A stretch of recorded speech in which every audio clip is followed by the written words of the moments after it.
Happy करवा चौथ सभी को। करवा चौथ की हार्दिक शुभकामनाएं।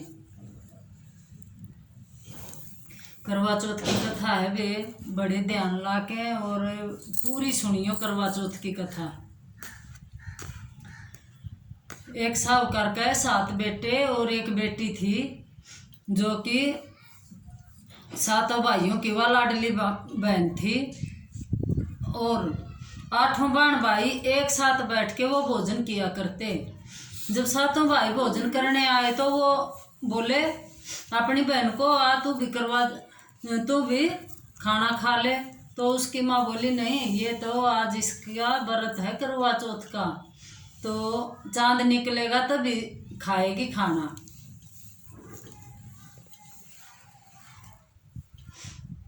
तो उन्होंने क्या करा, जंगल में जाके और आग लगा के और छालनी में चांदना दिखा दिया और बोला चांद निकल आया।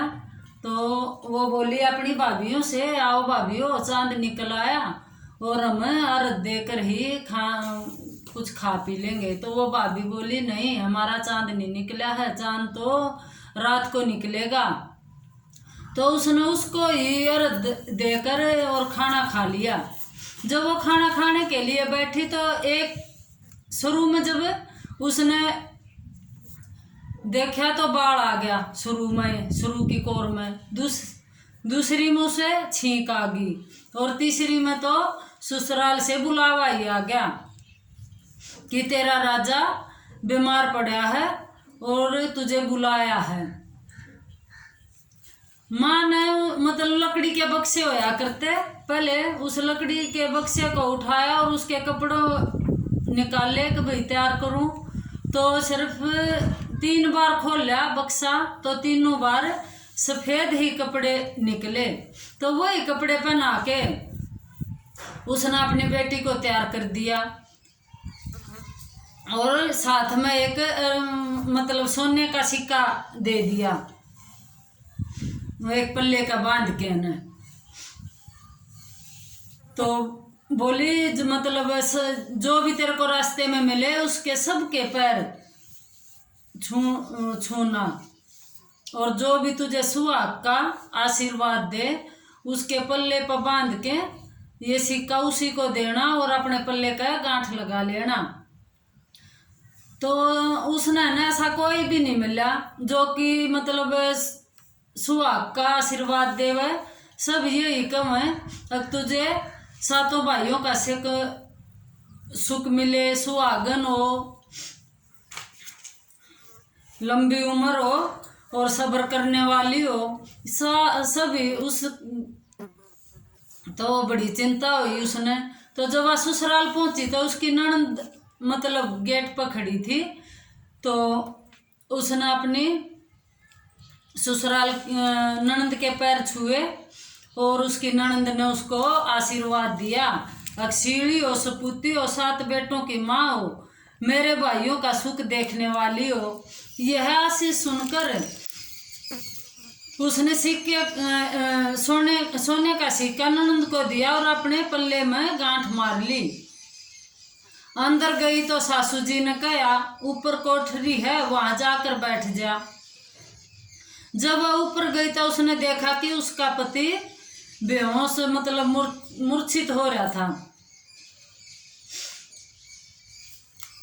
वह मतलब उसने देख के और विलाप करने लगी, दुखी हुई और उसकी मतलब सेवा पानी में लग गई। तो 1 साल तक उसने मतलब खुद ही सेवा पानी करी उसकी। और उसके बाद 1 साल के बाद जब करवा चौथ आई तो सब मतलब सारी सुहागन व्रत कर रही थी, अड़ोस पड़ोस में सभी। तो उसने एक औरत बोली, एक तू भी अपना व्रत कर ले। तो बोली, मैं कैसे करूं? तो उसने बोली, एक नहा धो ले और मेहंदी लगा ले, चूड़ी पहन ले और सारे अपने वो करके और इस व्रत का रख। तो पड़ोसन के कहने से है बहू ने व्रत रख लिया। और थोड़ी देर के बाद ही करवे बेचने वाली आई। करवे ले लो जी, करवे ले लो, भाइयों की प्यारी करवे ले लो, दिन में चांद उगवाने वाली करवे ले लो, ज्यादा भूख लगने वाली करवे ले लो। मतलब उसमें ताने से मारने लगी। वाह, बहू ने आवाज लगाई, है करवे वाली मुझे करवे दे जा। करवे वाली कहने लगी, मेरी दूसरी बहन आएगी, वो तुझे करवे देगी। दूसरी बहन करवे लोरी करवे लो, भाइयों की प्यारी करवे लो, दिन में चांद उगवाने वाली करवे लो, ज्यादा भूख लगने वाली करवे लो। बहू ने आवाज लगाई, है करवे वाली मुझे भी करवे दे जा। मेरी तीसरी बहन आएगी, वो करवे देवेगी। तो उसको मतलब टालते रहे।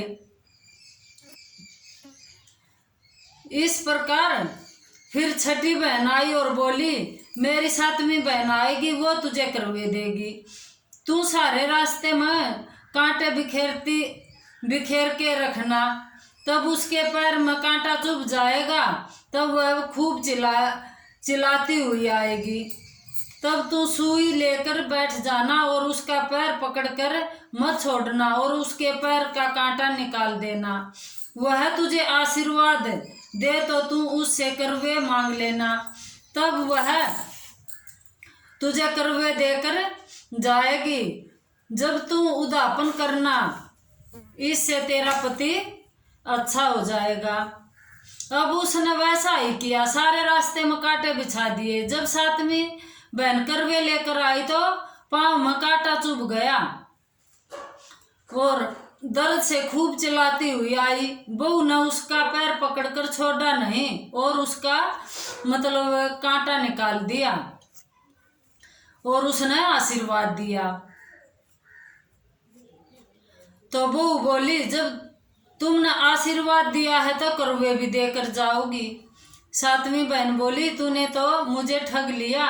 यह कहकर करवा चौथ माता ने उसे आंख में से काजल, नाखून से मेहंदी और मांग से सिंदूर और चितली उंगली का छींटा और साथ ही करवे भी दे दिए। उसने मतलब करवे माता ने सब सारा हार श्रृंगार दिया। अब करवे लेकर बहू ने उद्यापन की तैयारी की और व्रत रखा। राजा का लड़का ठीक हो गया और बोला, मैं बहुत सोया। वह कार्तिक की चौथ माता ने सुहाग दिया है। उसका पति बोला, चौथ माता का उद्यापन करो। अब उसने चौथ माता की कहानी सुनी, उद्यापन कर खूब सारा चूरमा बनाया और जीम के वो दोनों चौपड़ खेलने लगे। इतने में उसकी बांदी तेल की बनी पूरी सब्जी लेकर आ गई। दोनों को खेलते देखकर सासू खेल रहे हैं, बहुत ही खुश हो गई। बहू ने सास के पैर दबाए और सासू से बोली, बहू सच सच बता, तूने क्या किया। उसने सारा हाल सुनाया अपनी सास को। राजा ने सारे शहर में ढिंढोरा पिटवा दिया कि अपने पति के जीवन के लिए सब बहनें करवा चौथ का व्रत रखें। पहली करवा चौथ को अपने पियर में जाकर व्रत करें। हे चौथ माता, जैसे राजा के लड़के को जीवन दान दिया वैसा सभी को देना, मेरे पति को भी देना। कहते सुनते सब परिवार की स्त्रियों को भी सुहाग देना। इसके बाद विधायक जी की कहानी भी कहकर सुन लेते हैं। यह थी वह करवा चौथ की कहानी। आज वीडियो बनाओ है।